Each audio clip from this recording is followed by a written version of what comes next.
সূরা আন-নাস হল পবিত্র কোরআন শরীফের সর্বশেষ সূরা। এর বাংলা অনুবাদ সহ শানে নজুল ও ফজিলত শুনছেন।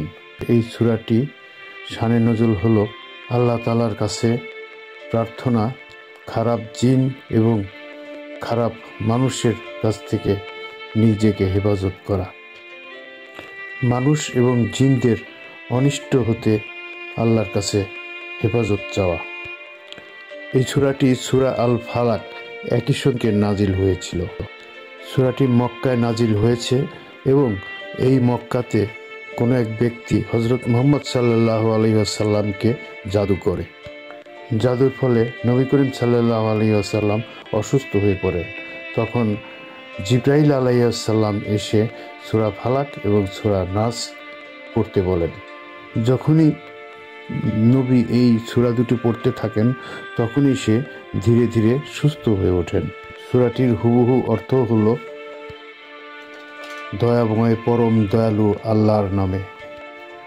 বলো, আমি শরণ লইতেছি মানুষের প্রতিপালকের, মানুষের অধিপতির, মানুষের ইলাহের নিকট, আত্মগোপনকারী কুমন্ত্রণাদাতার অনিষ্ট হইতে, যে কুমন্ত্রণা দেয় মানুষের অন্তরে, জিনের মধ্য হতে এবং মানুষের মধ্য হতে। এই সূরাটির মধ্যে মহান আল্লাহ তাআলার 3টি গুণ বিবৃত হয়েছে, অর্থাৎ তিনি হলেন পালনকর্তা, শাহানশাহ এবং মাবুদের অনিষ্ট হতে, যে মানুষের অন্তরসমূহে কুমন্ত্রণা দিয়ে থাকে, চাই সে জিন হোক অথবা মানুষ হোক।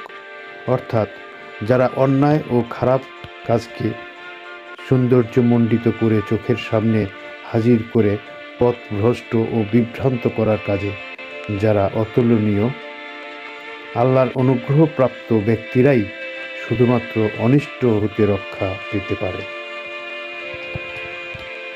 এই সূরা পাঠ করলে প্রধান যে সমস্ত ফজিলত তা হলো শয়তানের কুমন্ত্রণা থেকে রক্ষা পাওয়া, জাদু ও বদনজর থেকে সুরক্ষা পাওয়া, রোগ নিরাময়।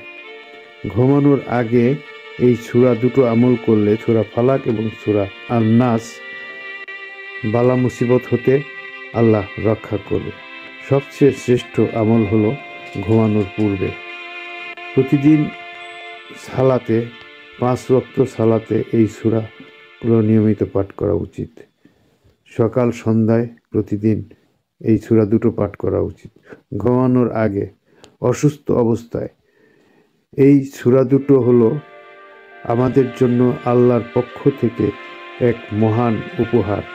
শয়তানের অনিষ্ট, জাদু টোনা, বদনজর, হিংসা ও সকল প্রকার বিপদ থেকে আশ্রয় এবং নিরাময় লাভের জন্য এই সূরাগুলো নিয়মিত পাঠ করা খুবই গুরুত্বপূর্ণ।